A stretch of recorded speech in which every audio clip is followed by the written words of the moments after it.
To my respected brothers and sisters, today we are going to continue with our lessons, and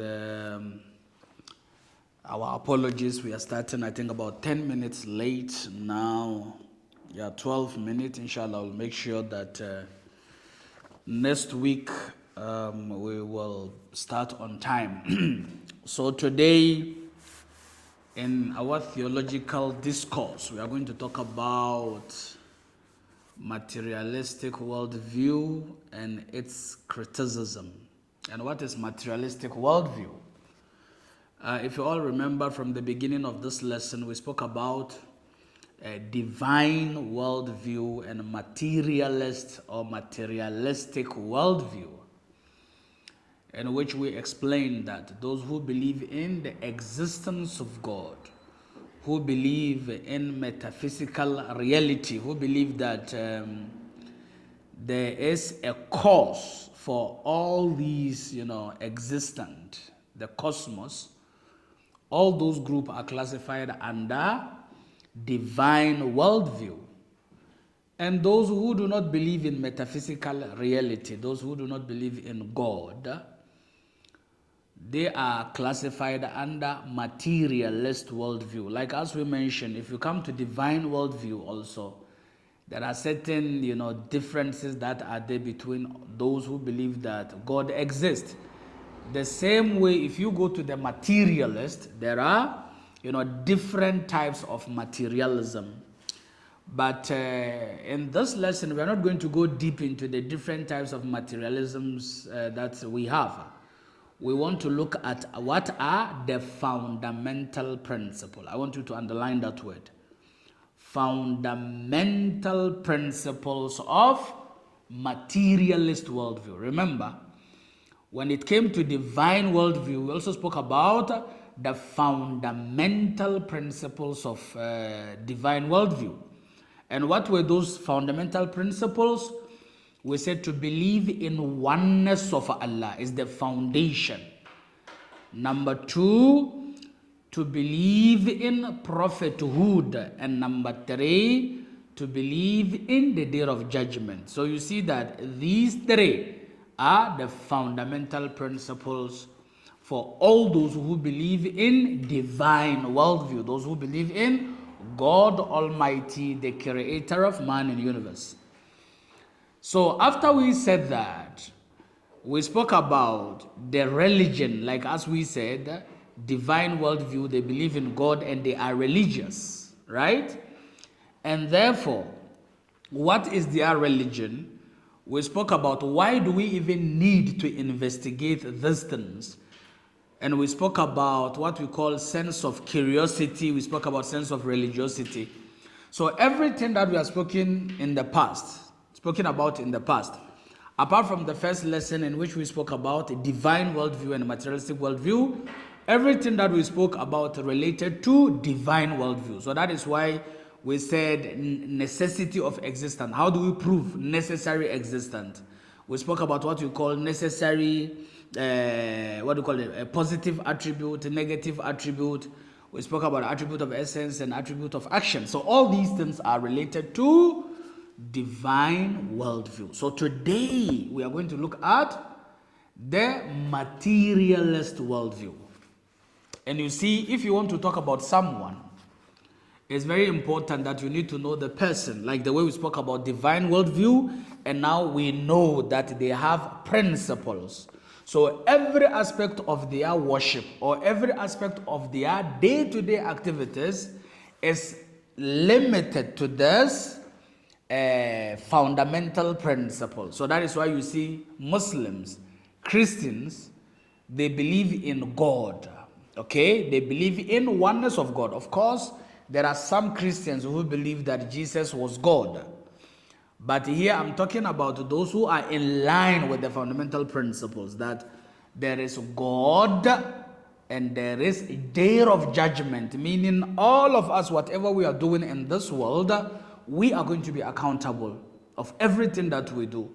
And then thirdly, we have a prophet who guides us, to do the right things on this planet. so that we can be able to, to pass the examination. So basically this is the fundamental principles of a divine worldview. So today we're going to look at 4 principles that is known as materialist worldviews. They are principles, they are fundamental principles.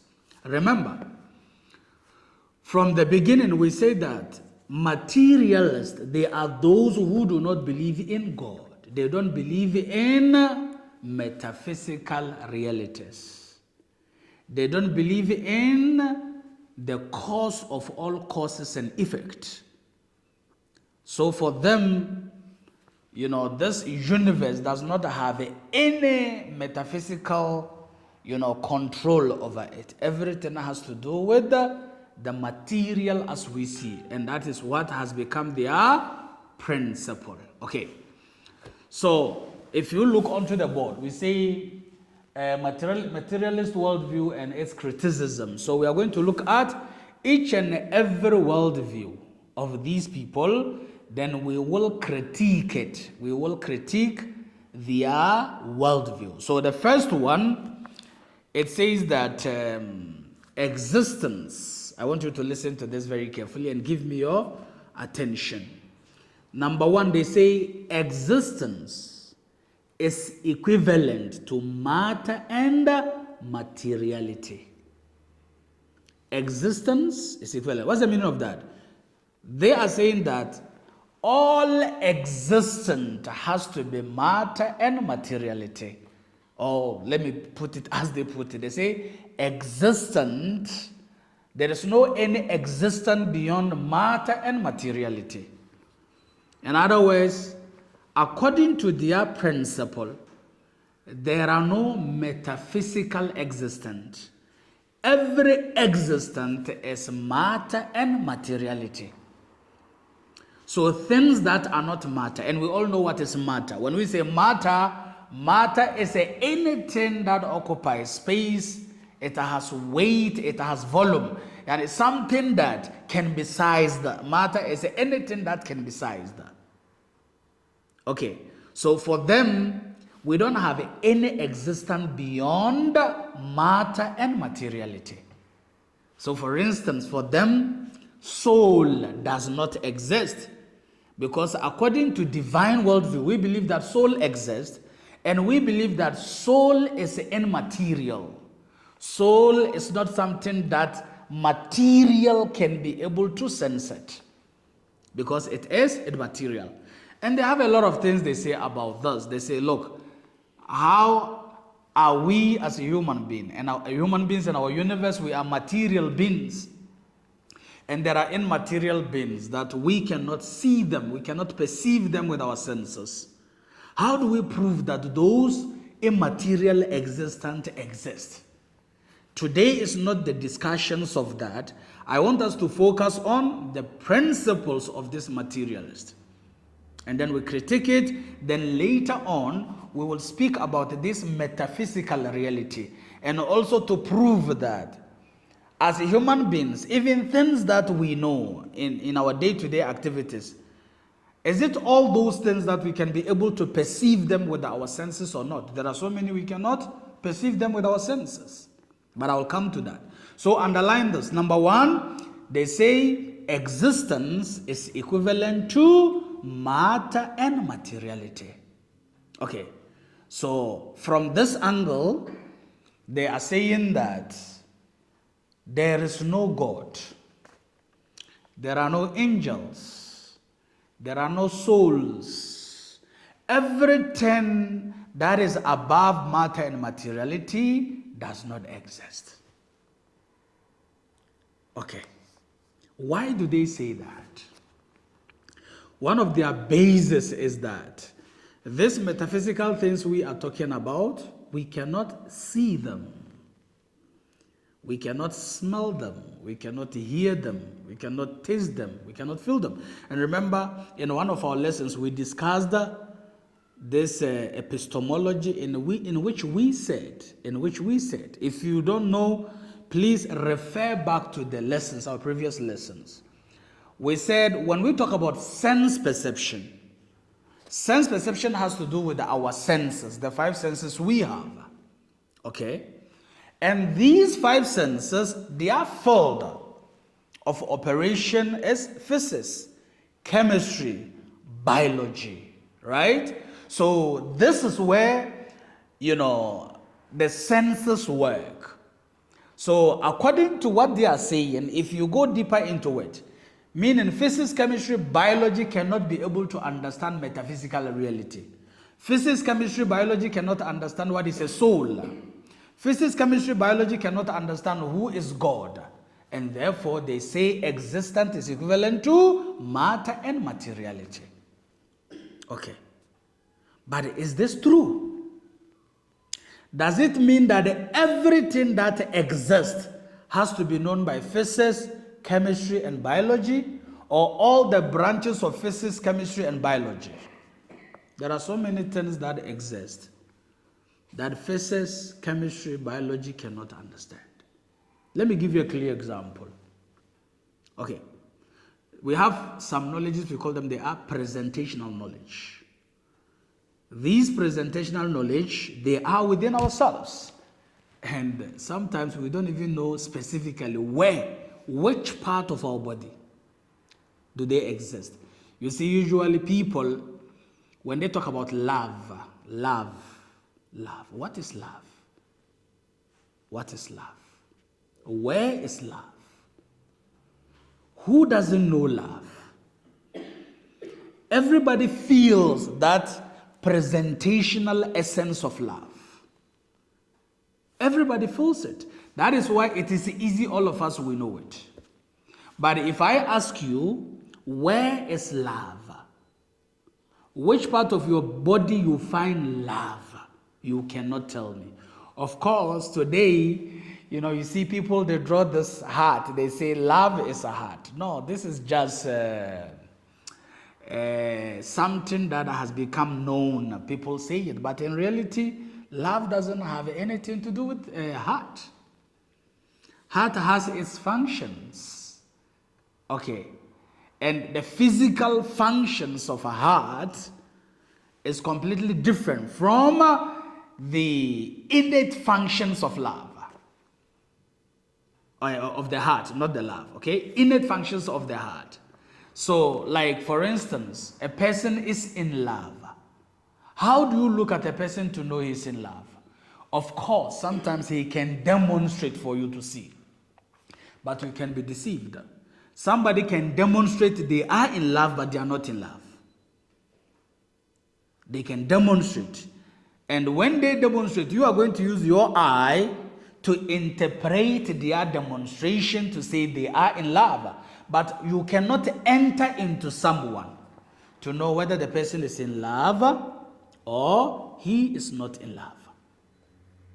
Okay, so according to psychology, they say love is a psychological trait. It's a psychological trait in us.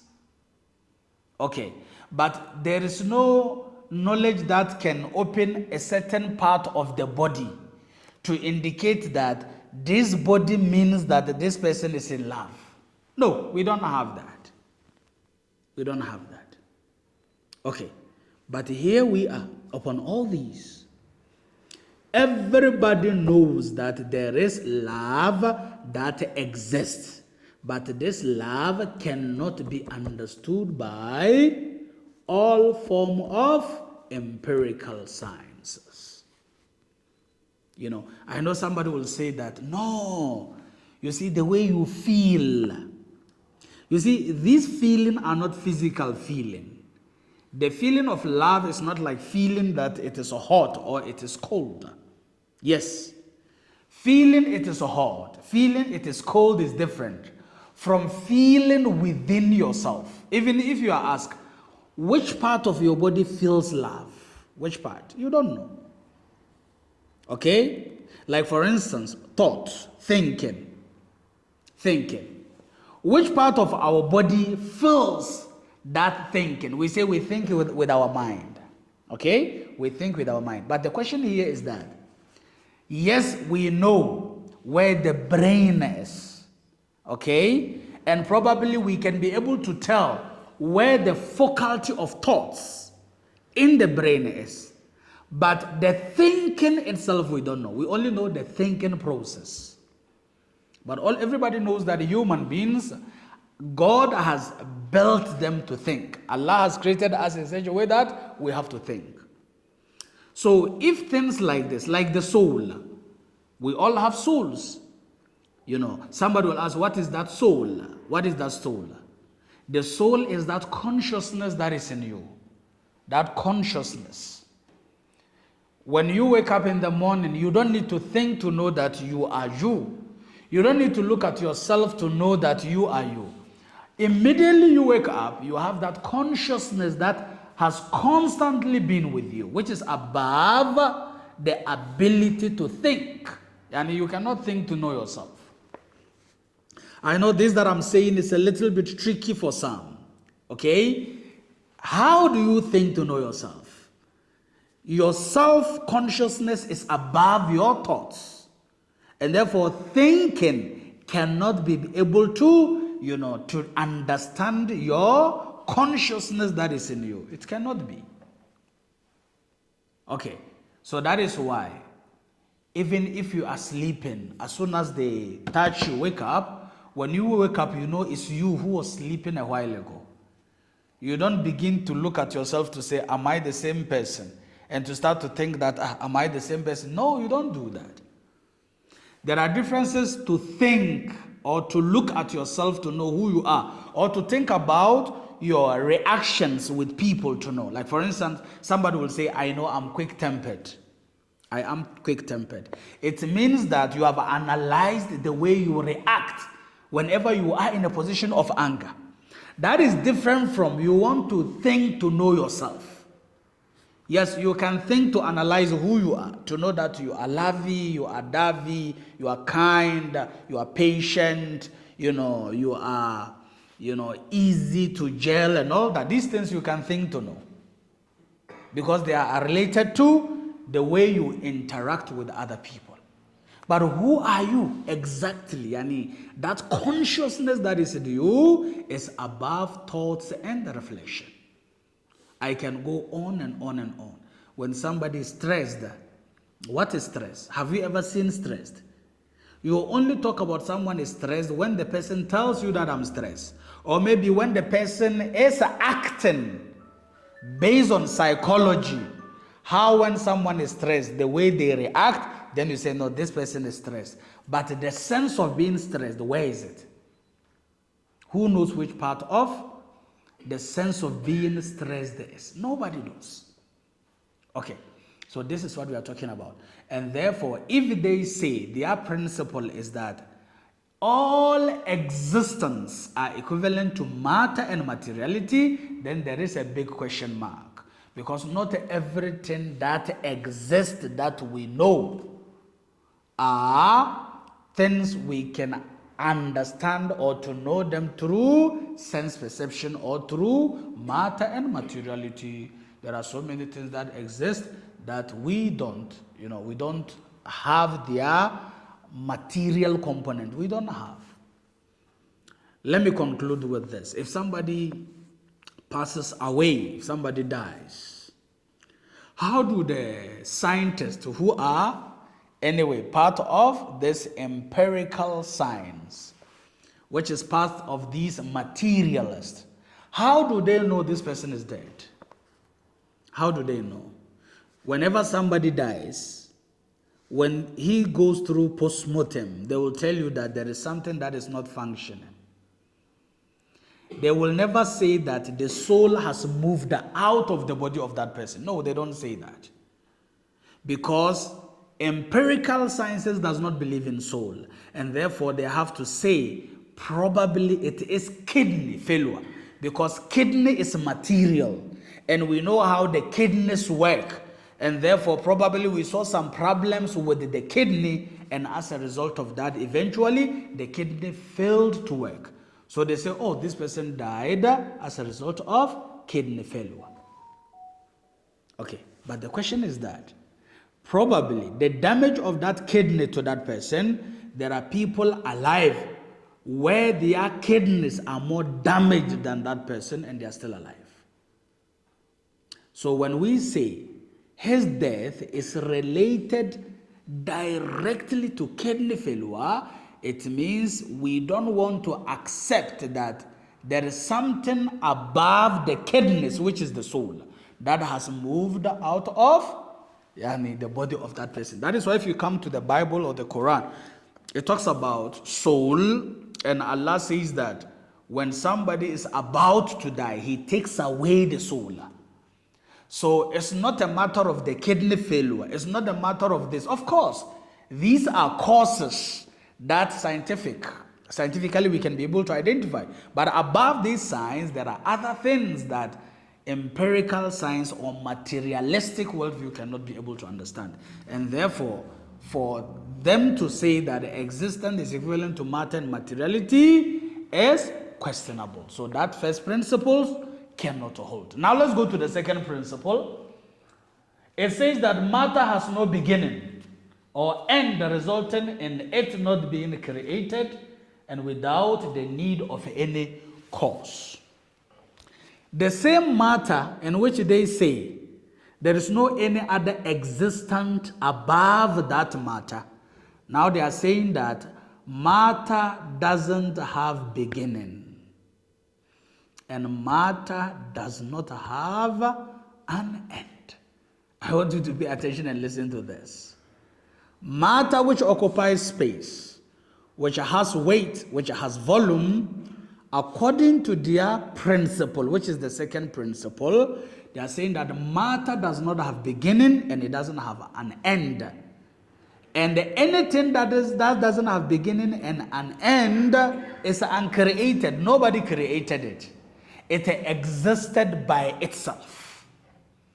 So for them, they say matter existed by itself. Nobody caused the matter to exist. Nobody. Can you believe this? Okay. So let's look at this principle critically. If we say matter created itself, because it has no beginning and it has no end. Like for instance, today, if you look at these physicians, you look at astrophysicists, the way they talk about our universe, to say it's expanding, to say nobody knows the end of it, to say we have so many stars, and to say we have so many planets, and all these things that they are saying. In other words, they are saying that these things that we are seeing, nobody knows when it started and nobody knows where it is going to end, and therefore it does not have beginning and it does not have an end. So according to them, don't tell me about any metaphysical things. God is metaphysical. Don't tell me about him. Angels, souls, you name them. They are metaphysical. Don't tell me about them. Because we don't know anything of such nature. What we know is material things. And according to our research and discussions, we have discovered that matter has no beginning. Neither it has an end. And therefore it is uncreated. Okay. How do we critique this? We have initially mentioned that matter is everything that occupies space. So that means matter at all times requires a space for it to occupy. Matter requires a space to occupy. If matter has weight, it means that the weight of a matter can be measured. It can be measured. And the principle here is that anything that is a matter which requires weight, which requires space, if the space is not there, then how can we have the matter? In other words, every matter requires a space to occupy.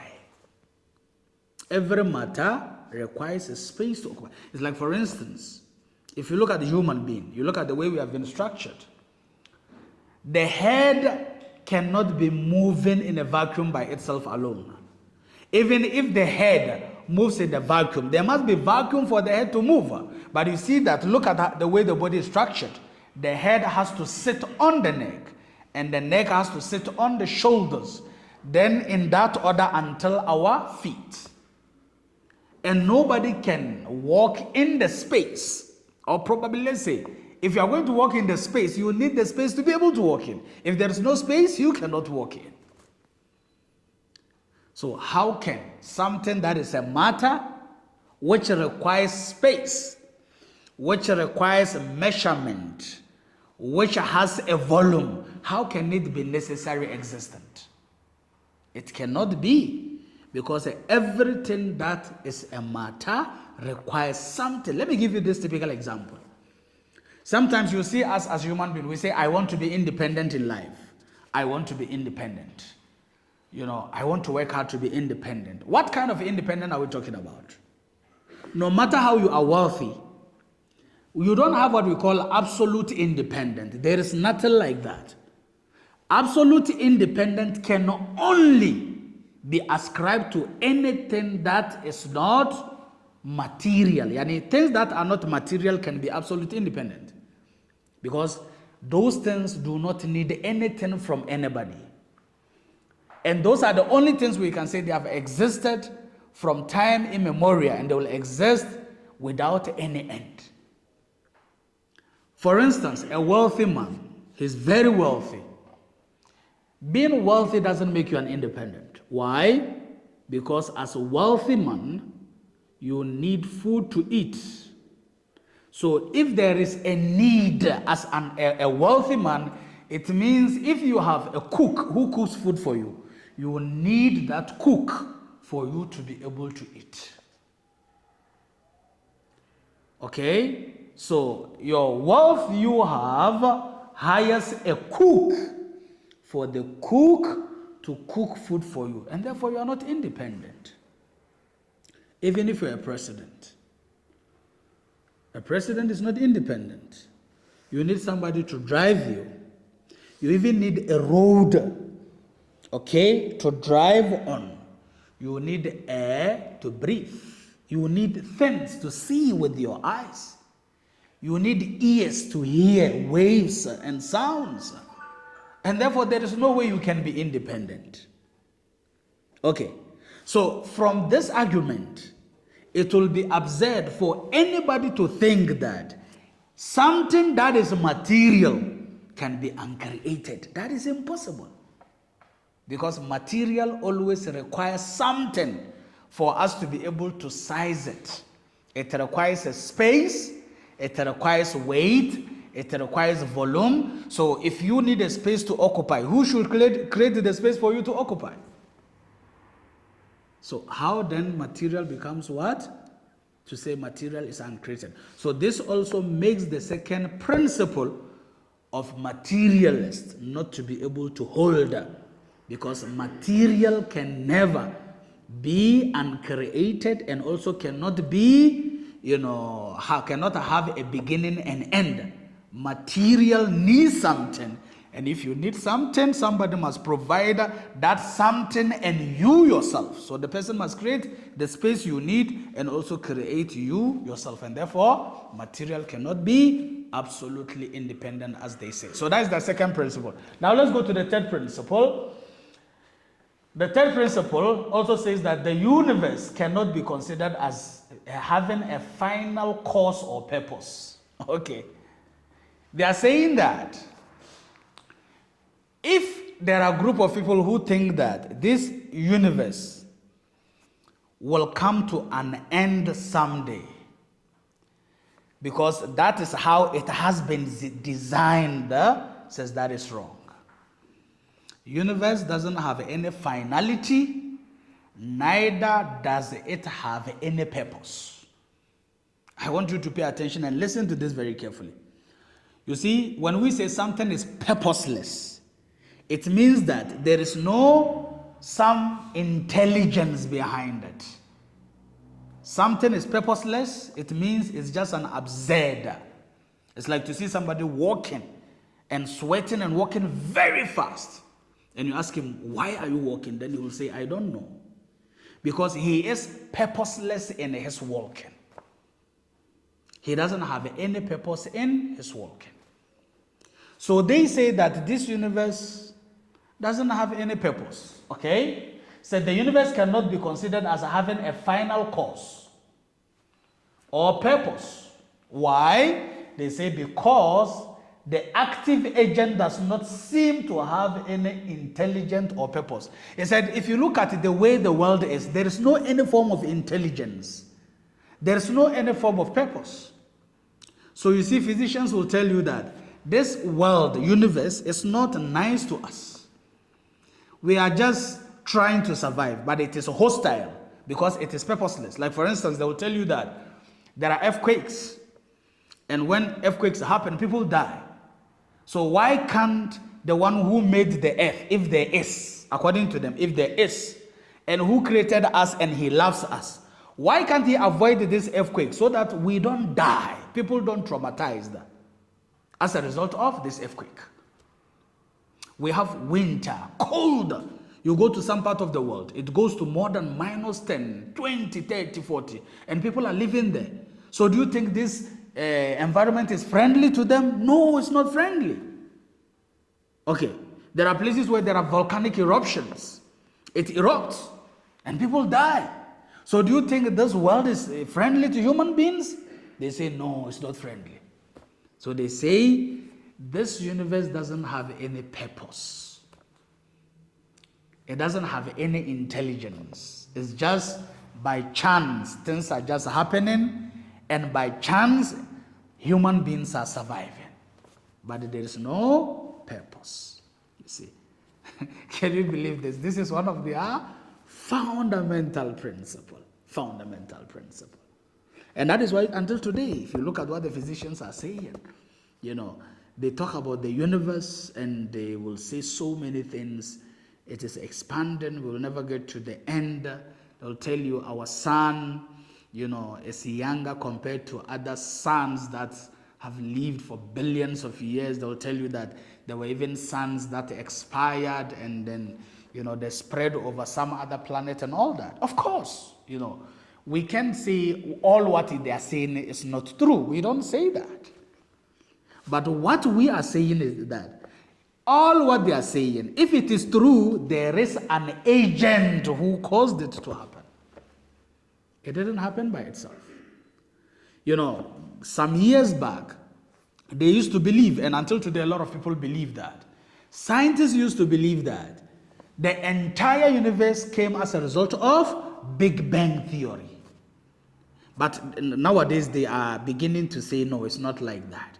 There are some new discoveries that they are saying, no, it's not because of these shifting material particles that exploded for the world to exist. Now, but for so many years, that has been the idea. And for so many years, the sun is the center. After the explosion, it was the sun and then the other planet. And later they discovered that we had so many billions of suns. Now we don't know which one exploded the first. Which one is the Big Bang theory, as they say. So they will tell you that this our universe, this our sun will expire in the next couple of billions of years. Okay. Yes, let's assume it will expire. But we don't believe that. This sun came into existence because there was no active intelligence, there is no purpose, just by shifting some material particles and it exploded. And everything is just happening haphazardly, you know. We don't have any intelligence. And, you know, it's very absurd for somebody to believe something like this. Why am I saying that? If the universe is purposeless, if the universe doesn't have any agent, one of the things that a person can imagine, why is it that we have certain things in order? Or let's even say, most of the things that are here on earth that we see, they are in order. It has never happened that there was a day where mango mistakenly produced orange fruit. Or has it ever happened before? Let's say, for instance, this book that we are studying by our Ayatollah Misbah yesterday. Let's assume that he didn't sit down to plan this book. This book just came by itself, and look at the intelligence and knowledge that is in this book. To say, no, it just happened by accident. There is no intelligence behind it. This cannot make sense. Look at human beings. We breathe air, right? When we breathe in, the same scientists, they say, where do we get the air? We get it from the trees, isn't it? Okay? And then when we breathe out, okay, the carbon dioxide that we take out, what needs it? They say the same plant needs it. So do you think it just happened by mistake that there is a human being here, there are trees here, and they do these exchanges? And can somebody believe something like this? Everything about universe indicates to us that there is intelligence, and not just ordinary intelligence, but there is, divine intelligence behind it. When it comes to earthquakes, it comes to tsunami, it comes to volcanic eruptions. Yes, the universe is designed in such a way that we human beings, we will die as well. That is why in metaphysical belief or divine belief, we believe that this is not our final goal. There will be so many means that will cause us to die. And when somebody dies through earthquake, or through volcanic eruptions, or through tsunami, or through cold, it doesn't mean that the person is useless or the person couldn't fulfill his purpose in this life.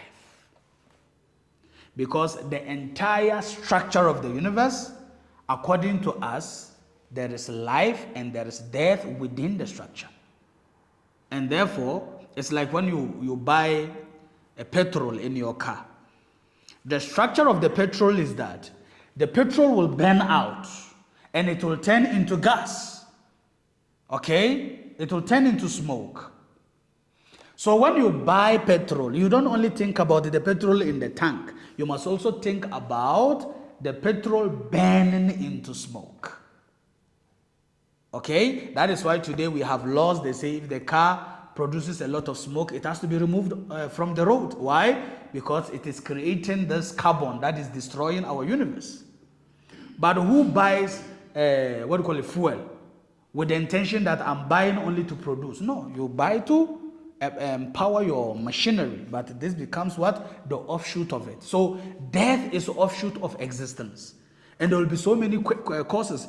How many times we kill each other? When we kill each other, why do we kill each other? Sometimes because of greediness, and we kill each other. So do we say we kill each other purposeless? Somebody kills some. There are judges that will judge and somebody will be killed because he killed someone.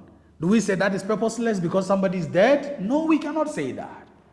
It is purposeful because it was, a judgment against what he did to someone. That is why he also gets the same judgment. And therefore, for somebody to believe that the whole cosmos is purposeless, it doesn't have any intelligence because there is no active person who is controlling it, and therefore it is purposeless, this is absurd. It's completely absurd. I've never heard that a goat gave birth to a sheep or a goat gave birth to a dog. If it is accidental, one day we're supposed to see that. Maybe a goat has given birth to maybe a chicken or maybe an egg or something like that. So there's no intelligence behind it. You understand? So clearly all these are indications that there is a special agent who is behind all this. You see, some of the physicians, you know what they say? They say, you faithfuls, you people who believe in metaphysical reality, you people who believe in divinity, you are saying that there is God who loves his creations. He loves us so much. Sometimes when I hear this, I don't understand how they think to this level. Even sometimes they use it as comedy. You know what they say? They say that, those who believe in God, they believe that God is so merciful, God loves us so much, and then that God, he needs money. He needs money. He wants people to give him money. And therefore, if you go to churches, you go to the mosque, you see they're asking for money to give it to that God. That is number one. Number two, they say that God is so merciful, but in the day of Qiyamah, he's going to punish the same people he's merciful to. And they use that as a mockery to God Almighty, or for those of us who believe that God exists. And that is completely wrong.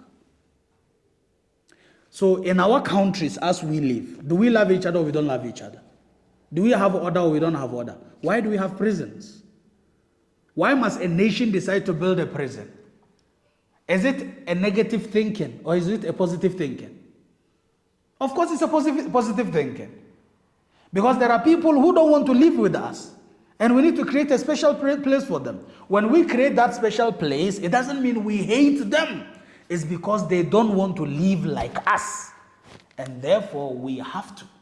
So if God punishes someone, it's not because God is wicked, that he is interested in destroying someone. No, not at all.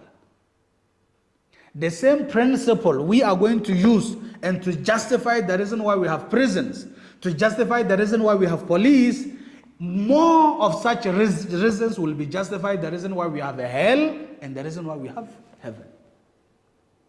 And the issue of God needs money, okay? Look, we shouldn't use the anger of some caretakers of religion because of their selfish interest and extortions from people to say that is who God is. No. If you go to the mosque or you go to the church and the pastor or the imam is taking money from people and he's rich and people are poor, it's not God who told him to do that. And therefore you cannot blame God for what that pastor or that imam or that maulana has done. So it is completely absurd for somebody to think that God is not merciful as they claim. Some even say, they say, the day he will see God. Listen to this. They say, the day I will see God, I will ask him, God, why did you create us? And we are ignorant of you. You know the meaning? It means that we are material beings. And it's easily we can see material beings. And God, the one who created us material beings, and he created things around us material, he is immaterial and we cannot see him. He's making mockery at us. That you are busy believing in something that doesn't exist. I'm waiting for the day I'll see that God you claim he exists. I'm going to ask him, why did you create us and we are ignorant of you? It means you will remain forever and ever. You will never see God because he doesn't exist. You know, and that is also completely wrong. Okay. Even in the material world, how many things do we know? Today, the physicians have discovered that there are some, what we call outer spaces, some planet somewhere. If we are going to go there, it will take us billions of years with the speed of light. Okay, so because they are saying we cannot go there, does that mean that those places doesn't exist? It doesn't mean that. Okay, so if you think that we cannot see God, not seeing God doesn't mean that God doesn't exist. Not seeing, let's say, like as I mentioned, love. Okay? Who can say, I saw love one day, love walking? So does love exist or it doesn't exist? Do we have that, psychological trait of love or we don't have? We have. But you will never see love alone walking. You will never see it. But we know in us that we have the sense of love. And therefore, this third principle of materialism, the universe cannot be considered as having a final cause, is completely absurd. The universe has a final cause. The universe has a purpose. There is an active agent who is monitoring everything in this universe. And therefore, there is no way any sane mind will agree that the entire universe does not have any purpose and neither does it have any agent. Now let's go to the final principles of this materialism. They say phenomenon in the universe. Okay. Phenomenon in the universe, they say not matter itself. Meaning that there are certain phenomena which cause the existence of matter. Not matter itself came into existence as an effect of shifting material particles. You see, that is the brain behind materialistic worldview. They say these shifting material particles, that is what caused the blast, the Big Bang theory. And as a result of that, everything existed. Alhamdulillah, like as I just mentioned, today they themselves, they are disputing this fourth principle. Today they have discovered black holes. And they have spoken. Initially they said we had one black hole. Today they say we have so many.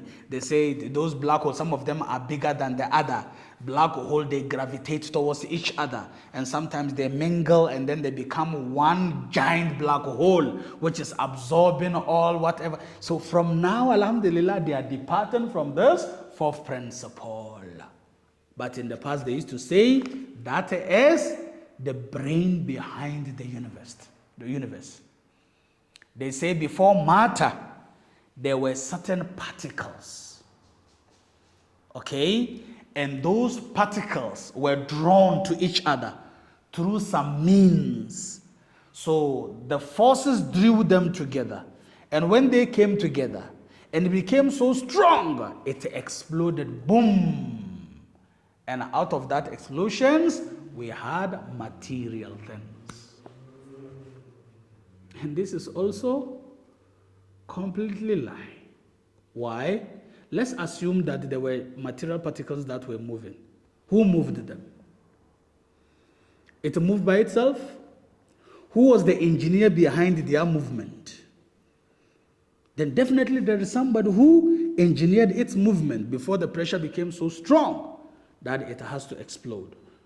It cannot be that it moved by itself without any intelligence or any force that moved it together. And therefore that principle will fall flat. So from this we understand that all the principles that the materialists have mentioned, none of their principles can deny metaphysical realities. It cannot deny. And having said this also, we are also not saying that material knowledge is completely wrong. No. Material knowledge, depending on its level, is okay. But if it has this level, it cannot be talking about things that are above its level. We cannot accept that. You understand? It's like, for instance, we have eyes. The eyes can see what's right in front of us. But if now the eyes is saying it's seeing something that is maybe 200 kilometers away, and we know the eyes by itself alone cannot see, or to deny that nothing exists there, how do we trust the eye? We cannot trust it. And therefore, all these principles of materialism cannot stand the test of time, and also either to falsify, metaphysical worldview, or to, substantiate it to its real core. No, it cannot do it. So this is where we come to the end of our lesson. I don't know if there is any question from this important discussions with regards to these principles. Don't forget, they are the fundamental principles of materialist worldview or materialistic worldview. Is there any question?